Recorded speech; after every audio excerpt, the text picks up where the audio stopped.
오늘 우리에게 주신 말씀은 구약 시편 50편 22절에서 23절입니다. 구약 시편 성경책 838면에 있습니다. 시편 50편 22절에서 23절 말씀 찾으신 분 함께 읽도록 하겠습니다. 하나님을 잊어버린 너희여 이제 이를 생각하라. 그렇지 않으면 내가 너희를 찢으리니 건질 자가 없으리라. 감사하고 제사 드리는 자가 나를 영화롭게 하나니 그 행위를 옳게 하는 자에게 내가 하나님의 구원을 보이리라. 아멘. 시편 50편 22절로 23절의 말씀을 본문으로 행위를 옳게 하는 자 라는 제목으로 여러분과 함께 은혜 나누기를 원합니다. 우리가 사랑하고 좋아하는 여러 구의 하나님의 말씀이 있지만 특별히 데살로니가전서 5장 16, 17, 18절의 말씀을 생각해 보았습니다. 잘 아시죠? 항상 기뻐하라. 쉬지 말고 기도하라. 그리고 범사에 감사하라. 이는 그리스도 예수 안에서 너희를 향하신 하나님의 뜻이니라는 말씀이 있습니다. 그런데 이 말씀을 우리가 좋아하면서도 과연 이대로 살 수 있을까라는 의문을 할 때가 있습니다. 항상 기뻐하라. 쉬지 말고 기도하라. 그것이 하나님의 뜻이라고 하는데 세상이 언제나 행복하고 기쁜 것만은 아닌데 어떻게 그렇게 살 수 있을까? 그런데 여러분, 이 항상 기뻐하라는 말씀은 우리나라 말로는 좀 밋밋한 면이 있는데 하나님의 명령입니다. 기뻐해야만 한다라는 말이라는 것입니다. 항상 행복하게 살라는 것입니다. 여러분, 하나님이 그것을 명령하셨다면 분명히 그것은 가능한 줄로 믿습니다. 항상 기뻐하고 행복하게 사는 것이 정말 우리가 힘들고 어려운 것은 틀림없지만 하나님의 명령하신 사실 속에 우리는 그것이 가능하다는 것을 믿음으로 받아들여야 할 줄로 믿습니다. 그럼 어떻게 해야 항상 기뻐하며 행복하게 살 수 있을까요? 그 해답이 바로 이 5장 16절에 항상 기뻐하라는 말씀 뒤에 나와 있습니다. 바로 그것이 18절에 범사에 감사하라는 것입니다. 범사에 정말 감사하며 살 수 있다면 항상 기뻐하며 살 수 있게 된다라는 말씀입니다. 자, 그러면 어떻게 범사 모든 일에 모든 상황 가운데에 감사하며 살 수 있겠습니까? 참 저나 여러분이 어려운 시기 지내고 있습니다. 매일같이 위기와 어려움의 상황 가운데 코로나가 극성을 부리면 또 더위가 찾아오고 참 지내기 힘든 시절을 지내고 있습니다. 감사할 수 없는 시절을 지내고 있는 것이 사실입니다. 성도님들에게 범사에 감사하라고 말씀을 드려보니 어떤 분은 그러신 분이 있으세요. 다리가 부러졌는데 아이고 하나님 머리가 다치지 않아서 감사합니다. 물론 그것도 귀한 감사입니다. 그죠? 일반 사람들은 할 수 없는 일 아닙니까? 근데 제가 보기에는 조금 어거지로 감사한 것 같습니다. 어쩔 수 없었습니다. 하나님께서 범사에 감사하라고 하는 것은 그렇게 생각하는 것 이상으로 감사하며 살라는 말씀인 줄로 믿습니다. 에베소서 5장 16절을 또 보면 세월을 아끼라는 말씀이 있습니다. 이 원문의 뜻은 주어진 기회를 잘 활용하라라는 뜻입니다. 전혀 다른 말 같지만 세월을 아끼라는 말과 주어진 기회를 잘 활용하라는 말은 같은 뜻입니다. 기회가 주어졌는데 그것을 잘 활용하지 못하면 그것이 바로 세월을 낭비하는 것이 되기 때문입니다.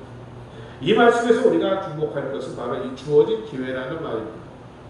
보통 우리가 기회 하면은 미래의 것으로 주어질 기회만 생각합니다. 언제나 그 시제는 미래입니다. 그래서 앞으로 내게 좋은 기회가 오면 내가 이걸 놓치지 않아야지 라고 우리는 생각을 합니다. 그러나 여러분, 에베소서에 하나님이 말씀하시는 기회는요, 여러분, 미래가 아닙니다. 내일의 것이 아니란 말씀입니다. 과거 완료 진행형의 시제라는 것입니다. 풀어서 말씀드리면 하나님이 말씀하시는 기회는 이미 과거에 완성되어 있고 그 과거로부터 지금 여러분의 현재로 흐르고 있으며 미래까지 꽉 차 있다는 것입니다. 그것이 에베소 5장에서 말씀하고 계시는 주어진 기회라는 의미입니다. 그래서 에베소 5장 16절에서 주어진 기회를 잘 활용하라, 세월을 아끼라고 말씀하시면서 17절에 그러므로 어리석은 자 되지 말고 오직 주의 뜻이 무엇인가를 깨달으라고 말씀하고 있습니다. 즉 주의 뜻이 무엇인가를 깨닫는 사람, 그 사람이 주어진 기회를 잘 활용할 줄 아는 사람이라는 것입니다. 자, 범사에 감사하라는 말씀과 세월을 아끼라는 이 두 말씀을 전제로 말씀을 계속해 보겠습니다. 자, 하나님은 천지를 창조하신 전능하신 하나님이십니다. 뿐만 아니라 그 하나님이 여러분을 사랑하시는 우리의 아버지 되십니다. 합쳐서 말하면 전능하신 하나님께서 여러분을 사랑하신다는 것입니다. 여러분, 그것이 복음인 줄로 믿습니다. 인생에 행복하면 영어로 해피니스라고 합니다. 그걸 영어 원어를 보면 해피니스라는 말은 영어 동사 해픈에서 나왔습니다. 해픈은 우연히 발생한다는 뜻입니다. 그래서 세상이 추구하는 행복은 우연히 얻어지는 것입니다. 그렇기 때문에 영원할 수가 없는 것입니다. 만족할 수가 없는 것입니다. 이런 우연이라고 하는 것은 무능함과 무관심에서 비롯되는 것입니다. 그러나 하나님은 여러분 아시다시피 무능하거나 무관심하신 분이 아니십니다. 천지를 창조하신 전능하신 분이시고 여러분을 지금도 지켜보시는, 관심을 가지고 지켜보시는 사랑의 아버지이시다는 말씀입니다. 그렇기 때문에 우리가 믿음 안에서 우리의 삶 가운데 1.1획도 우연이 없다는 말씀입니다. 하나님의 복음 안에서 우리에게 우연이란 있을 수 없습니다. 그래서 우리에게 일어나는 모든 일들이 필연입니다. 그리고 그 모든 일에는 하나님의 뜻이 담겨 있습니다. 그 하나님의 뜻은 언제나 여러분을 사랑하시고 선하고 오르신 뜻인 것입니다. 우리가 잘 이해를 못해서 그렇지, 우리가 정말 이 하나님의 뜻만 이해한다면 모든 것이 우리에게 유익일 줄로 믿습니다. 그러므로 우리에게 일어나는 모든 일 가운데 숨겨져 있는 하나님의 뜻을 발견할 수 있다면 우리에게는 모든 일이 범사가 다 기회요 감사의 일이라는 말씀입니다. 제가 아는 어느 장로님이 젊었을 때 무려 20대 초반에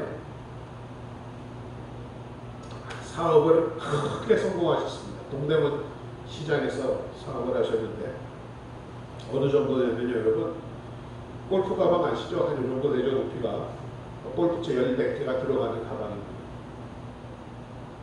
매일같이 그 골프 가방으로 가득 찰 만큼 돈을 벌었다고 합니다. 지금은 5만 원권이 있었죠. 그때 5만 원권이 없었지만 20대 초반에 적다 못해 아직 그 어린 나이에 많은 돈을 벌게 되자 자연히 하나님과 멀어질 수밖에 없었습니다. 세상과 가까워질 수밖에 없었습니다. 그리고 속으로 그랬죠. 하나님, 나 돈 많이 벌어서 미담 장로 돼서 내가 헌금 많이 할게요. 그런데 그 잘되던 사업이 하루아침에 부도를 맞아 망하고 말았습니다. 감당할 수 없는 큰 부도여서 일이 하루아침에 망한 그 장로님은 많은 빚을 지고, 보통 회사가 부도나면 사기죄입니다. 사기죄를 받고 교도소에 수감되게 되었습니다. 많은 그리스도인들이 그러하듯이 이 장로님도 감옥에 갇혀 있으면서 그동안 멀어진 하나님을 바라보며 다시 가까워지게 되었습니다. 하루 종일 뭐 할 거 있겠습니까? 그 안에서 시키는 노역이나 하고 밥 먹고 뭐 주변 정리하고 그러고는 성경을 읽는 겁니다. 그리고 기도하는 것입니다. 그러던 중 하나님의 뜻, 그 부도 가운데 숨겨진 하나님의 뜻을 발견하였던 것입니다. 철없는 성공이 하나님을 멀게 하고 세상과 밖에 가까워지게 함으로 자기를 영원한 멸망으로 이끌어간다는 것을 막기 위하여 하나님이 그 사업을 엎으셨다는 것을 깨닫게 된 것입니다. 그 다음부터 감사가 터져나왔습니다.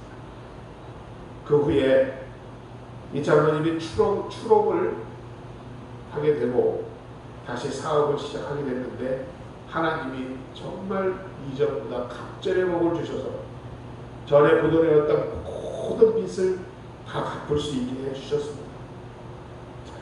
그때 그 장로님이 했던 말을 지금도 잊지 않습니다. 목사님, 요즘 저 참 재밌습니다. 뭐가 그렇게 사업이 잘 되세요? 아닙니다. 저는 요즘 빚 갚는 재미로 살고 있습니다. 사람들 중에는 이 빚 떼먹는 재미로 사는 사람도 많은데 그 장로님은 빚 갚는 재미로 산다고 했습니다. 장로님 그때 참 잘 망했죠? 그러자 그 장로님은 대답했습니다. 예, 목사님 정말 잘 망했습니다. 그때 안 망했으면 저는 영원히 망했을 것입니다. 여러분, 하나님은 이와 같이 어떤 일에서든지 여러분의 일에 간섭하고 계신다는 사실 오늘 꼭 기억하시는 복된 여러분들 되시기 바랍니다. 아주 망하라고 망하게 하신 게 아니란 말씀입니다. 영원히 망하지 말라고 때로는 우리를 망하게 하시고 힘들게 하신다는 것입니다. 그래서 하나님의 뜻을 이해하면 그 망한 것 가운데 보이는 상황 속에서도 기회를 잡을 수 있고 감사할 수 있게 된다는 것입니다. 세상은 이 하나님의 뜻에 무관심합니다. 그 뜻을 이해도 하지 못합니다. 그래서 그 많은 성공의 기회를 패망의 기회로 삼고 살아가고 있다는 말씀입니다. 여기서 우리가 믿음의 또 하나의 정의를 내릴 수 있습니다. 믿음이란 그래서 하나님의 뜻을 이해하고 그 뜻대로 살고자 하는 것이라고 말씀드릴 수 있습니다. 로마서 1장 17절은 오직 의인은 믿음으로 말미암아 산다라고 말하고 있습니다. 무슨 일을 당하든지 믿음 안에서 그 속에 선하신 하나님의 뜻이 있음을 발견하고 그것을 깨달을 수만 있다면 우리에게 닥치는 모든 일 가운데 심지어 그것이 고통과 역경이라 할지라도 그것이 우리에게 기회가 된다는 사실입니다. 이렇게 믿음 안에 거할 수 있는 사람이라면 그때야 비로소 항상 기뻐하고 범사에 감사할 수 있는 삶을 사는 사람이 된다는 말씀입니다. 또한 이러한 것에서 볼 때 믿음은 우리의 환경을 뛰어넘게 한다는 것이 있습니다. 하박국 선지자가 말했다시피 무화과 나무에 열매가 없으며 감람나무에 소출이 없고 밭에 소작이 없고 우리의 양이 없고 외양간에 소가 없을지라도 환경에 상관없이 나는 하나님의 구원의 감사함을 드릴 수 있었던 것은 바로 여러분 이와 같은 환경을 뛰어넘는 믿음 때문이었습니다. 그 믿음 때문에 하박국 선지자를 사슴과 같이 높은 곳에 있게 하며 항상 기뻐하고 범사에 감사하는 복을 주셨던 것인 줄로 믿습니다. 이 시간 사랑하는 여러분, 저와 여러분들이 이 복을 받으실 수 있기를 주님의 이름으로 축원드립니다. 결국 믿음, 가장 큰 믿음이요 믿음의 절정은 주님의 뜻을 이해하고 감사하는 생활인 것입니다. 하나님의 뜻을 믿고 우리를 향하신 선하신 것을 이해함으로 세상에 일어나는 모든 일을 기회로 만들어주시는 하나님을 감사하라는 말씀입니다. 여러분, 고래 중에 가장 크고 공격적이며 사나운 고래가 범고래라고 합니다. 동물의 왕국에서 보셨는지 모르지만 이렇게 가슴 쪽에 이렇게 줄이가 있는 큰 고래입니다. 그런데 이 사나운 범고래를 조련해서 쇼를 하는데 그 범고래를 조련할 때 가장 중요한 방법이 바로 칭찬과 격려라고 합니다. 그래서 그런 말 들어보신 적이 있죠. 칭찬은 고래를 춤추게 한다. 아무리 크고 사나운 고래라도 자꾸 칭찬해주고 격려해주면 춤을 춘다는 것입니다. 좀 불경스러운 비교가 될지 모르겠지만 오늘 보면 감사로 제사를 드리는 자가 하나님을 영화롭게 한다라는 말씀을 생각하며 잠시 그 춤추는 고래를 떠올려 봤습니다. 우리가 감사로 제사 드릴 때에 하나님께서도 춤을 추신다는 생각을 해보았습니다. 하나님을 기쁘시게 하는 것입니다. 하나님도 기쁘시면 그 기쁨이 절정에 달아 춤을 출 것이라는 생각을 해보았습니다. 하나님은 지금도 여러분에게 당신을 기쁘시게 하는 자가 되시기를 원하고 계시는 줄로 믿습니다. 그러한 여러분에게 세상의 구원이 아닌 나의 구원을 내가 보여주리라고 말씀하고 계십니다. 이 말씀의 뉘앙스는요, 원어를 찾아보면 너희가 나를 한번 기쁘게 해봐. 내가 구원과 축복의 본때를 보여줄게. 우리가 그 말라기의 말씀과 같이 11조 온전한 11조 생활을 할 때 하나님이 물물듯이 부어주신다는 말씀과 같이 한번 해봐. 내가 어떻게 해주는지 보여줄게. 라는 의미가 숨어 있다라고 합니다. 세상 말 중에 그런 말이 있죠. 원수는 돌에 새기고 은혜는 물에 새긴다는 말이 있습니다. 반대해야 하지 않겠어요? 원수는 물에 흘려버려요. 은혜는 돌에 새기듯이 마음에 새겨야 하는데 세상은 그 반대로 하고 있습니다. 우리의 어리석음을 표현하는 말 중에 하나입니다. 불평과 원망은 돌에 새기고 축복과 은혜와 감사는 물에 새기는 우리에게 예수를 믿어도 구원의 삶, 축복의 삶은 없습니다. 여러분, 하나님이 우리에게 베풀어 주시는 은혜가 참으로 많은데 이 시간 잠깐 생각해 보세요. 참으로 많은데 우리는 그것을 은혜로 생각하지 못할 때가 있습니다. 그리고 힘들고 어려운 일만 생각합니다. 마치 출애굽 당시에 이스라엘 백성들 같지 않습니까? 그 놀라운 출애굽 홍해의 기적을 보고 만나를 보고 메추리를 보고 함성에서 나온 물을 보고 조금만 불편하면 하나님 원망합니다. 모세에게 불평합니다. 생각해보면 정말 하나님 우리에게 베풀어 주시는 은혜가 많습니다. 여러분 지금 힘들고 어려운 시절 지내고 계시는 건 알고 있습니다. 그러나 여러분 불평 원망하지 마시고 감사함으로 그 속에 하나님의 뜻을 헤아려 볼 수 있는 지혜로운 여러분 되시기를 주의 이름으로 축원합니다. 그래서 하나님의 뜻을 깨달으며 회개할 것은 회개하고 바로잡을 것은 바로잡아 볼 수 있는 기회가 되시기를 바랍니다. 제가 좋아하는 찬송 중에 489장 세상 모든 풍파 너를 흔들어라는 찬송이 있습니다. 세상 모든 풍파 약한 너를 흔들어 낙심할 맘 내게 일어날 때에 주가 주신 복을 세워보아. 주가 주신 복을 내가 알리라. 여러분 이 찬송과 같이 어렵고 힘들 때마다 그동안에 주님의 베풀어 주신 은혜와 축복을 한번 스키겨보시고 감사로 제사드리는 복된 여러분들 되시기를 주의 이름으로 축원드립니다. 오늘 본문에서도 말씀했지만 신명기 32장 15절을 보면 이런 말씀이 있습니다. 여수론이 설집에 여수론이 이스라엘입니다. 발로 찾도다. 내가 살찌고 비대하고 윤택함에 자기를 지으신 하나님을 버리며 자기를 구원하신 반석을 경홀히 여겼도다라고 말씀하고 있습니다. 힘들고 어려워 감사를 잊는 것은 어리석은 일입니다. 받은 은혜와 축복이 많음에도 불구하고 그 은혜와 축복을 감사할 줄 모르고 사는 것은 참 악한 일입니다. 하나님을 섭섭하게 하는 일입니다. 여러분, 하나님을 섭섭하게 하는 삶은 꼬이는 삶입니다. 어리석은 삶입니다.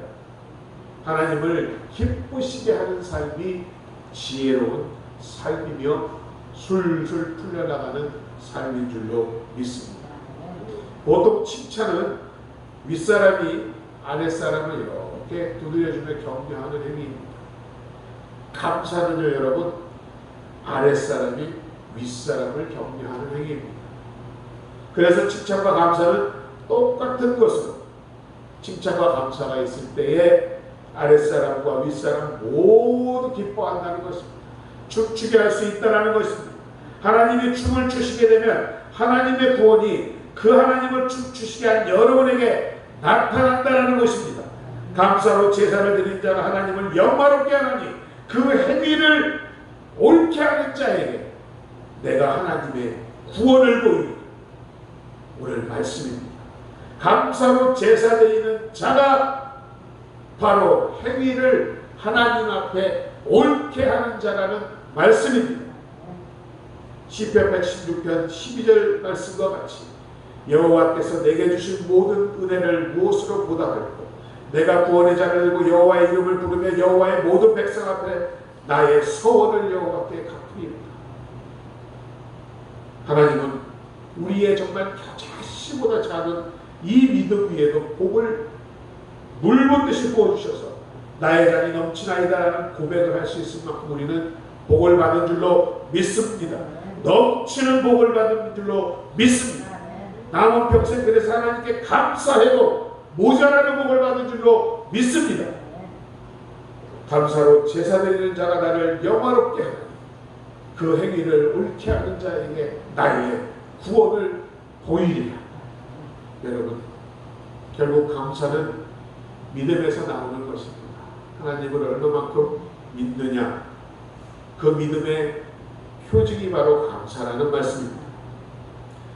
하나님을 기쁘시게 하는 제사는 감사의 제사입니다. 그 감사는 입술로만이 하는 것이 아닙니다.